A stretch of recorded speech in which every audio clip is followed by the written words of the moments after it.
Reġa' wassal iż-żmien meta s-sema fuq ħalluqa u l-akwati issir lok għal spettaklu mill-isbaħ.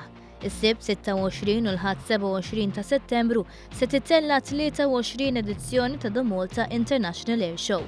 Minkejja li dan l-ispettaklu ilu snin twal jittella, l-elementi innovattivi f'din l-edizzjoni mhux se jonqsu.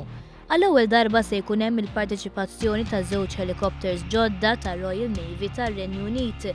Il-President tas-Soċjetà Maltija tal-Avjazzjoni George Liberty qal li din se tkun waħda mill-iktar edizzjonijiet li ġibdet parteċipazzjoni ta' barranin. Rekord għal din is-sena ħejġu minn 13 il-pajjiż ħejġu ħafna ajruplani ta' varjetà totalment differenti, ġifieri minn ajruplani fast jets bħal F-16 għal ajruplani żgħar għal display teams bl-iskrejje li huma ġejjin minn Switzerland u mill-Polonja.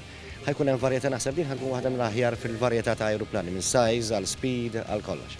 U għastmat li din is-sena l-ammont ta' barranin li se jżuru l-pajjiżna l-Air Show bħala parti mill-ekwipaġġ se jitlaq għal 280 ruħ. The Malta International Air Show qed titella b'kollaborazzjoni ma' diversi entitajiet fosthom l-Awtorità Maltija għat-Turiżmu. Fisem l-Awtorità Edward Zammit sostna li dan l-ispettaklu huwa parti mill-prodott turistiku ta' pajjiżna li ta' kull sena jiġbed mijiet ta' spettaturi għaliex bil-professjonalità li tittella biha tikkompeti ma' air shows barranin. Għal dawk il-jumejn se jkun hemm ukoll arranġamenti speċjali għat-trasport pubbliku.